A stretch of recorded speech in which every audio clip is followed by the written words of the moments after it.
ಈ ಬಾರಿ ಕರ್ನಾಟಕದ ಬಜೆಟಲ್ಲಿ ಕರ್ನಾಟಕದ ಆಸೆ ಬೆಟ್ಟದಷ್ಟಿತ್ತು. ಯಾವ ಬೆಟ್ಟನೋ ಗೊತ್ತಿಲ್ಲ, ಯಾವುದೋ ಒಂದು ಬೆಟ್ಟ, ಒಟ್ಟಲ್ಲಿ ನಂದಿನೋ ಚಾಮುಂಡಿನೋ ಯಾವುದೋ ಒಂದು ಬೆಟ್ಟ.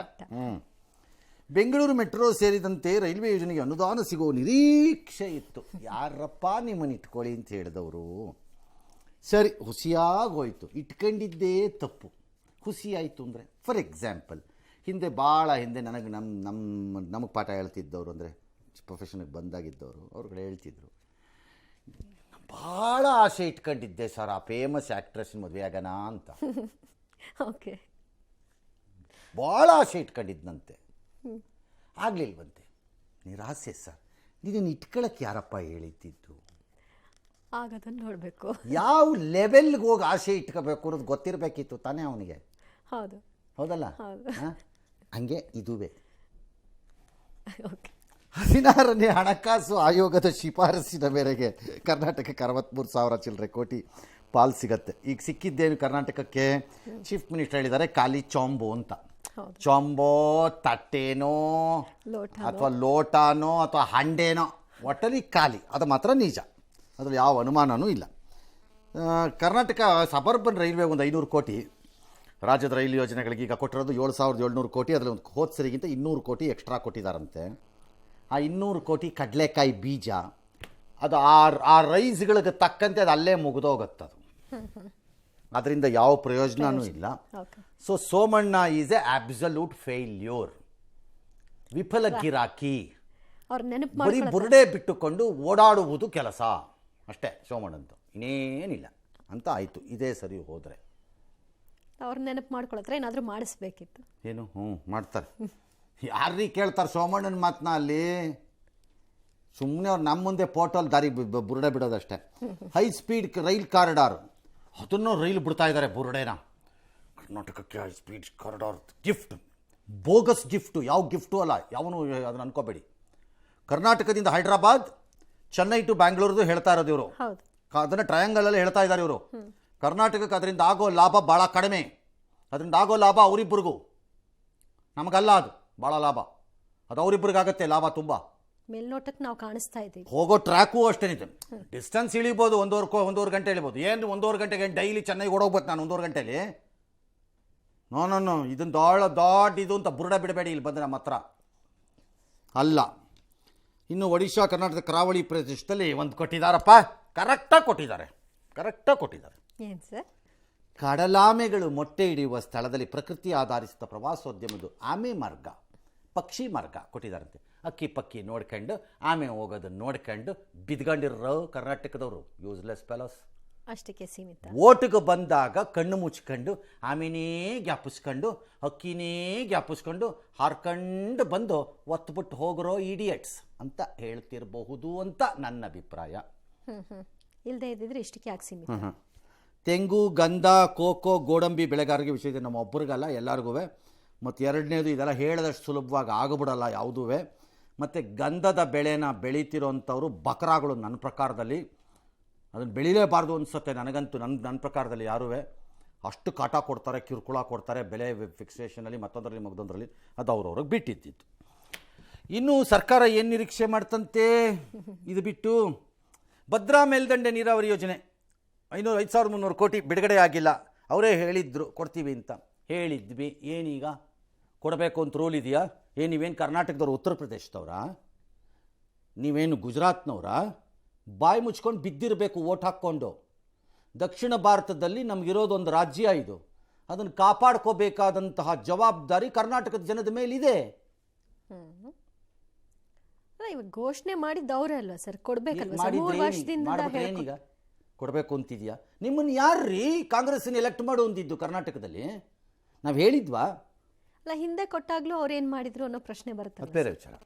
ಮಹದಾಯಿ ಮೇಕೆದಾಟು ಯೋಜನೆಗಳ ಬಗ್ಗೆ ಚಕಾರ ಇಲ್ಲ. ಮಹದಾಯಿ ಅಂತೂ ಇಲ್ಲವೇ ಇಲ್ಲ, ಕೋರ್ಟ್ ಅಂತಾರೆ. ಮೇಕೆದಾಟು ಅಂತೂ ಅದಿನ್ನೂ ಮಜಾ. ಕಾಂಗ್ರೆಸ್ನವರು DMK ಜೊತೆಲಿ ಸೇರ್ಕೊಂಡು ಮಜಾ ತಗೋತಾರೆ, BJPಯವರು ಏನೂ ಮಾಡದೆ ಮಜಾ ತಗೋತಾರೆ. ನೀವು ಅವ್ರಿಗೆ ಹೇಳಿ ಅಂತ ಅವ್ರಿಗೆ ಹೇಳಿ ಅಂತ ಇವರು, ಇವ್ರಿಗೆ ಹೇಳಿ ಅಂತ ಅವರು. ಮಧ್ಯದಲ್ಲಿ ಬಕರಾಗಳು ಯಾರು? ನಾವು. ಮೆಟ್ರೋ 3ನೇ ಹಂತದ ಯೋಜನೆ ಅನುದಾನದ ಪ್ರಸ್ತಾಪ ಇಲ್ಲ. ಏನು ಬೇಕಿಲ್ಲ.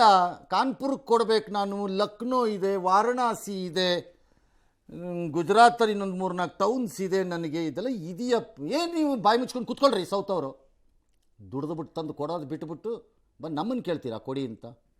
ಬಾಯಿ ಮುಚ್ಕೊಂಡು ದುಡ್ದು ಕೊಡಬೇಕು ನೀವು. ಅಲ್ಲ, ಹೆಚ್ಚು ತೆರಿಗೆ ಕೊಡಬೇಕಾದ್ರೆ ಅದರ ಲಾಭನೂ ನಿರೀಕ್ಷೆ ಮಾಡಬೇಕಲ್ವ ಸರ್? ಇಲ್ಲ ಮಾಡಕೂಡ್ದು. ತ್ಯಾಗ, ದೇಶ ಕಟ್ಟಬೇಕು ನೀವು. ತ್ಯಾಗ, ಅದು ಹಿಂದೂಗಳನ್ನು ಉಳಿಸ್ಕೋಬೇಕು ಅಂದರೆ ನೀವು ಬಾಯಿ ಮುಚ್ಕೊಂಡು ನನಗೆ ಓಟ್ ಹಾಕಬೇಕು. ತೆರಿಗೆನ ನಾನು ತಗೊಂಡು ಹೋಗ್ತಾ ಇರಬೇಕು, ತಿನ್ಕೊಂಡಿರ್ತೀನಿ. ಇದು ನಿಲುವು ಇವ್ರದ್ದು. ಅಯೋಗ್ಯರ ಥರ ಆಡ್ತಾರೆ. ತೆರಿಗೆ ಬೇಕಾದಾಗ ಬೇಕು. ವೈ ಕರ್ನಾಟಕದ ಒಂದು ಸಿಟಿನೂ ಕಾಣಲಿಲ್ವಾ, ಒಂದು ಯೋಜನೆಯೂ ಕಾಣಲಿಲ್ವಾ ಇದರಲ್ಲಿ ನಿಮಗೆ? ರಾಯಚೂರಿಗೆ ಒಂದು ಏಮ್ಸು ಇಲ್ಲ, ಬೇರೆ ವಿಚಾರ. ಒಂದು ಕಾಣಲಿಲ್ಲ. ಅಲ್ಲಿ ಲಕ್ನೋಗೆ ಕೊಡ್ತಾರೆ ಆ್ಯಸ್ ಎ ಸಿಟಿ ಡೆವಲಪ್ಮೆಂಟ್ಗೆ, ವಾರಣಾಸಿಗೆ ಕೊಡ್ತಾರೆ, ಕಾನ್ಪುರಕ್ಕೆ ಕೊಡ್ತಾರೆ. ಏನು ಇಲ್ಲ, ನಮ್ಮನ್ನು ವೈರಿಗಳು ನೀವು, ನಿಮ್ಮ ಅಗತ್ಯ ಇಲ್ಲ ನಮ್ಮ ದೇಶಕ್ಕೆ ಅಂತನಾರು ಅನೌನ್ಸ್ ಮಾಡಿಬಿಟ್ರಪ್ಪ ಮಹಾಪುರುಷರ. ಮಾತೆತ್ತಿದ್ರೆ ತೋರಿಸು. ಹಿಂದೂ ಕನ್ಸಾಲಿಡೇಷನ್ ಅದು ಇಟ್ಕೊಂಡ್ರೆ ಎಲ್ಲಿ ಅಶೋಕ್ ಬುರುಡೆ ಬಿಡಕ್ಕೆ? ಎಲ್ಲಿ ವಿಜಯೇಂದ್ರ ಎಂಬ ಘನತೆವೆತ್ತ ಅಧ್ಯಕ್ಷರು? ಎಲ್ಲಿ? ಬನ್ನಿ ಲೈನಿಗೆ ಬನ್ನಿ. ನಿಮಗೆ ನೀವು ನ್ಯೂಸ್ ನೋಡ್ತಾ ಇದ್ದರೆ ನಾನು ಕೇಳ್ತೀನಿ 2 ಪ್ರಶ್ನೆನ ನಿಮ್ಮನ್ನು. ಬನ್ನಿ ಲೈನ್ಗೆ.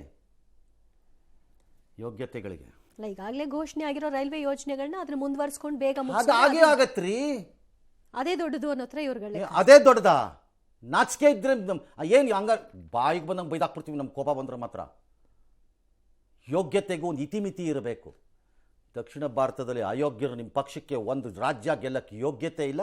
ಗೆಲ್ಲುತ್ಕೋಬೋದಾದಂಥ ಒಂದು ರಾಜ್ಯಕ್ಕೆ ಏನೂ ಮಾಡೋಕ್ಕೆ ಬರದೇ ಇದ್ಮೇಲೆ ಅದನ್ನೇ ಬುರುಡೆ ಬಿಡಕ್ಕೆ ಬಂದರೆ ನಿಮ್ಮಂಥ ರಾಜ್ಯದ್ರೋಹಿಗಳು ಇನ್ಯಾರು ಇದ್ದಾರಾ ಬಾಕಿ? BJP is A enemy of Karnataka ಅಂತ ಹೇಳ್ಬೇಕು ನಾವು. ಹಂಗಾರೆ ಯಾಕೆ ಕೊಡಲ್ಲ? ಏನು ಬ್ಯಾಂಗ್ಳೂರು ಮಾಡಿರೋ ತಪ್ಪೇನು? ಬೆಂಗಳೂರು ಮಾಡಿರೋ ತಪ್ಪೇನ್ರಿ? ಹಾಳಾಗೋಗ್ಲಿ ನಿಮ್ಮದು ಬೇರೆ ರಾಜ್ಯ, ಬೆಂಗಳೂರು ಕರ್ನಾಟಕ ರಾಜ್ಯದ ಇತರೆ ನಗರಗಳು.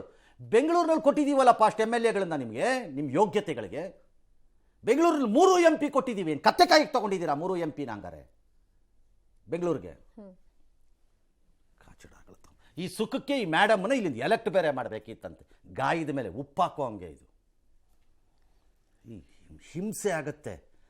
ಪ್ರತಿಭಟನೆಗಳಿಗೆ ಜಾಗ ಇಲ್ವಲ್ಲ ಅನ್ಸತ್ತೆ. ಜೊತೆಗೆ ಹೋರಾಡೋದಕ್ಕೆ ವ್ಯವಸ್ಥಿತವಾದಂಥ ಸೌಕರ್ಯಗಳಿಲ್ಲ ಈ ರಾಜ್ಯದಲ್ಲಿ.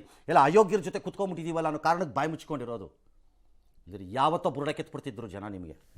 ಎಸ್, ಜೀನಿ ಸ್ಲಿಮ್ ತಗೊಳಕ್ಕೆ ಸ್ಟಾರ್ಟ್ ಮಾಡಿದ್ನು ಅವಾಗ ಮಂತ್ಲಿ ಪೀರಿಯಡ್ಸ್ ಆಗ್ತಾ ಇದ್ದೀನಿ. PCOD ಪ್ರಾಬ್ಲಮ್ ನಾರ್ಮಲ್ ಆಗಿದೆ, ಥೈರಾಯ್ಡ್ ನಾರ್ಮಲ್ ಆಗಿದೆ. ಪೀರಿಯಡ್ಸ್ ಎಲ್ಲ 6 ಮಂತ್ ಆದ್ರೂ ಆಗ್ತಾ ಇದ್ದಿಲ್ಲ, ಇವಾಗ ರೆಗ್ಯುಲರ್ ಪೀರಿಯಡ್ಸ್ ಆಗ್ತಾ ಇದೆ. ಜೀನಿ ಸ್ಲಿಮ್ ನ ಯೂಸ್ ಮಾಡಿ 8 ತಿಂಗಳಲ್ಲಿ 55 kg ಸಣ್ಣ ಆಗಿದ್ದಾರೆ. ಜೀನಿ ಸ್ಲಿಮ್ ತಗೊಳ್ಳಿ, ಬೇಗ ಸಣ್ಣ ಆಗ್ತೀರಾ, ಫ್ಯಾಟ್ ಲಾಸ್ ಆಗ್ತದೆ. ಜೀನಿ ಸ್ಲಿಮ್ ನ ಯೂಸ್ ಮಾಡಿ 100% ಯಾವುದೇ ಸೈಡ್ ಎಫೆಕ್ಟ್ ಇಲ್ದಂಗೆ ಸಣ್ಣ ಆಗ್ತೀರಾ. ಇನ್ನು ಕೇಂದ್ರ ಸಚಿವೆ ನಿರ್ಮಲಾ ಸೀತಾರಾಮನ್ ಅವರು ಬಜೆಟ್ ನ ಮಂಡಿಸಿದ್ರು. ಈ ಬಜೆಟ್ ನಲ್ಲಿರುವಂತಹ ಪ್ರಮುಖ ಹೈಲೈಟ್ಸ್ ಏನು ಅನ್ನೋದನ್ನ ಒಮ್ಮೆ ನೋಡೋಣ.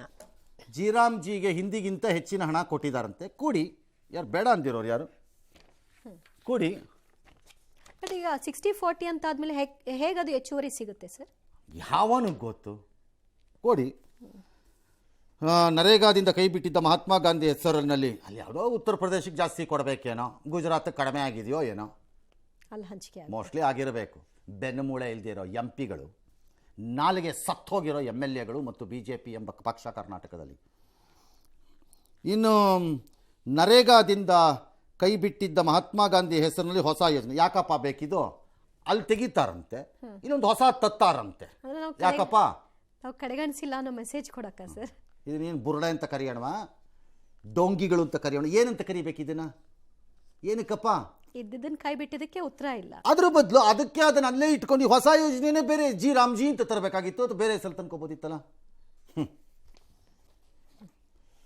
ಗ್ರಾಮ ಸ್ವರಾಜ್ ಯೋಜನೆ ಅಂತೆ. ಪ್ರತಿ ಜಿಲ್ಲೆಯಲ್ಲಿ ವಿದ್ಯಾರ್ಥಿನಿಯರಿಗೆ ಹಾಸ್ಟೆಲ್ ವ್ಯವಸ್ಥೆ. ಯಾವುದೋ ಬಯೋಫಾರ್ಮಾ ಅಂತ ಏನೋ ಘೋಷಣೆ ಅಂತೆ. 3 ಫಾರ್ಮಾ ಇನ್ಸ್ಟಿಟ್ಯೂಟ್ಗಳ ನಿರ್ಮಾಣ. ಸೆಮಿ ಕಂಡಕ್ಟರ್ ಮಿಷನ್ಗೆ ಒಂದು 40,000 ಕೋಟಿ. ಅದು ಏನು ನಮಗೆ ಬರಲ್ವಲ್ಲ, ಇನ್ಯಾರು ಗೊತ್ತಾನೆ? ಯಾವ ರಾಜ್ಯಕ್ಕೆ ಕೊಟ್ರಿ ಸೆಮಿ ಕಂಡಕ್ಟರ್ ದುಡ್ಡೆಲ್ಲ?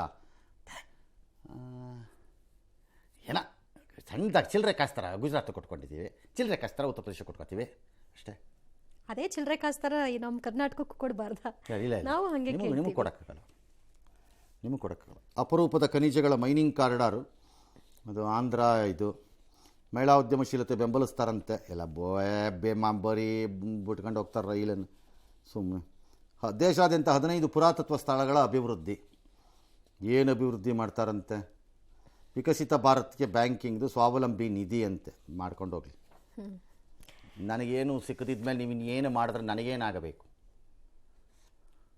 ನನಗೆ ಇದಕ್ಕೆ ಮನೆ ಇಲ್ಲ ಅನ್ನೋದಾದರೆ ತಾಜ್ ಮಹಲ್ ನೋಡಿ ನಾನು ಏನು ಮಾಡಲಿ? ನನ್ನ ಬದುಕಲ್ಲೇ ಇರುತ್ತೆ. ನಾನು ಏನು ಮಾಡಲಿ? ಅಷ್ಟೇ ತಾನೇ ನಿಮಗೆ ಬೇಕಾಗಿರೋದು. ದಕ್ಷಿಣದ ರಾಜ್ಯಗಳು ಹಸುಗಳಿದ್ದಂಗೆ ಕರೆದು ಕೊಡಬೇಕು. ಮತ್ತು ಈ ಕರ್ನಾಟಕದ ಜನ ಅಂತೂ ಪ್ರಶ್ನೆ ಮಾಡೋದನ್ನು ಬಿಟ್ಟುಬಿಟ್ಟಿದ್ದಾರೆ. ಯಾಕೆ ಅಂತ? ಯಾಕಂದರೆ ರಾಜಕಾರಣ ಒಳಗೆ ಬಂದುಬಿಡುತ್ತೆ. ಪ್ರಶ್ನೆ ಮಾಡಿದ ತಕ್ಷಣ ಅದು ಕಾಂಗ್ರೆಸ್ಗೆ ಹೆಲ್ಪ್ ಆಗಿಬಿಡುತ್ತೇನೋ ಅಂತ ಕೆಲವ್ರಿಗೆ ಭಯ. ಹೀಗಾಗಿ ಕರ್ನಾಟಕದ ಹಣೆ ಬರಹ ಭಿಕ್ಷುಕ ರಾಜ್ಯ ಆಗೋಕ್ಕೆ ಹೀಗಾಗ್ತಾ ಇದೆ. ಈ ಕಟ್ಟಲ್ಲಿ ಸಿಕ್ಕಾಕೊಂಡಿದೆ. ಎಸ್, ರಕ್ಷಣಾ ವಲಯಕ್ಕೆ ಸಿಕ್ಕಿದ್ದೇನೋ ನೋಡೋಣ. ದೇಶದ ಸದ್ಧತೆಗೆ ಬದ್ಧತೆಗೆ ಸನ್ನದ್ಧತೆಗೆ ಎಲ್ಲದಕ್ಕೂ ದುಡ್ಡು ಕೊಡ್ತಾರಂತೆ, ಕೊಡಿ. ರಕ್ಷಣಾ ಇಲಾಖೆ ವೆಚ್ಚದಲ್ಲಿ 14% ಹೆಚ್ಚಿಗೆ ಅಂತ ತೋರಿಸ್ತಿದ್ದಾರೆ. GDPನಲ್ಲಿ 2% ಇದ್ದೀರಿ. GDP 2% ಇರೋದ್ರಿಂದ ನಿಮ್ಮ ರಕ್ಷಣಾ ಇಲಾಖೆ ಉದ್ಧಾರ ಆಗತ್ತೆ ಅಂತ ನೀವು ಅಂದ್ಕೊಂಡಿದ್ರೆ ಭಾಳ ಸಂತೋಷ, ನಮಗೇನು ಅಬ್ಜೆಕ್ಷನ್ ಇಲ್ಲ. ಅನ್ಲೆಸ್ ಇವತ್ತಿರೋ ಭಾರತಕ್ಕಿರೋ ಸವಾಲುಗಳು ಮತ್ತು ನೆರೆಯಲ್ಲಿರಬಹುದಾದಂತಹ ರಕ್ಷಣಾ ಸಮಸ್ಯೆಗಳನ್ನು ನೋಡಿದ್ರೆ ನಮ್ಮ GDP has to go, defence GDP must go at least 3.5 to 4% ಹೋಗಬೇಕು. ಈಗ ಇಲ್ಲಿ 7.85 ಲಕ್ಷ ಕೋಟಿ ಇತ್ತು ಈ ಬಜೆಟಲ್ಲಿ. ಈ ಬಜೆಟ್ ಅಲ್ಲ, ಹೋದ ಬಜೆಟಲ್ಲಿ 6.81 ಇತ್ತು. ಅಂದರೆ 1 ಲಕ್ಷ ಕೋಟಿ ರೂಪಾಯಿ ಎಕ್ಸಸ್ ಮಾಡ್ತಿದ್ದೀವಿ. ಈ 1 ಲಕ್ಷ ಎಕ್ಸಸ್ ಮಾಡ್ತಿರೋದ್ರಿಂದ ನಿಮಗೆ ಭಾಳ ದೊಡ್ಡ ಲಾಭ ಆಗಿಬಿಡುತ್ತೆ ಅಂತ ಯಾರೂ ನಿರೀಕ್ಷೆ ಮಾಡೋಕ್ಕೆ ಹೋಗಬೇಡಿ. ಕೆಲವರು ಹೇಳುತ್ತಿದ್ರು ಆಗತ್ತೆ, ಅದೇನೋ ಬಾಂಬರ್ಗಳು ಬಂದ್ಬಿಡುತ್ತವೆ, ಅದು ಬರುತ್ತೆ ಅಂತ. ಇದರಲ್ಲಿ ಅರ್ಧ ದುಡ್ಡು ಕಾಸ್ಟ್ ಎಸ್ಕಲೇಷನ್ನು ಮತ್ತು ಪ್ರಾಜೆಕ್ಟ್ ಓವರ್ ರನ್ ಆ್ಯಂಡ್ ಡಿಲೇಸಲ್ಲೇ ಹೊರಟೋಗಿರುತ್ತೆ ದುಡ್ಡು. ಇದರಲ್ಲಿ ಹೋಗುತ್ತೆ, ಇದರಲ್ಲಿ ದುಡ್ಡು ಅಷ್ಟು. ಓಕೆ, ಸೊ ಅಷ್ಟೆಲ್ಲ ಯಾವುದೋ ಒಂದನ್ನು ನಾನು I think I can acquire it in ಇಷ್ಟು 10 ರೂಪಾಯಿ ಅಂತಿರುತ್ತೆ. ಅದು ಡಿಸಿಷನ್ ಲಾಸ್, ಡಿಲೇ, ಎಸ್ಕಲೇಷನ್ಸು, ಇತರೆ ಸಮಸ್ಯೆಗಳು ಡ್ಯಾಶ್ ಆಗಿ ಈಗ 14 ರೂಪಾಯಿ ಆಗೋಗಿರುತ್ತೆ ಅದು. ಹಾಗಾಗಿ ಅದೇನು ದೊಡ್ಡದಾಗತ್ತೆ ಅಂತಲ್ಲ, ಬಟ್ 1 ಲಕ್ಷ ರೂಪಾಯಿ ಈಚೆ ಮಾಡಿದ್ದಾರೆ. ಇದೇನು ಭಾಳ ದೊಡ್ಡದು ಮಾಡಿಬಿಟ್ಟಿದ್ದಾರೆ ಅಂತ ಏನಲ್ಲ. ಎಸ್.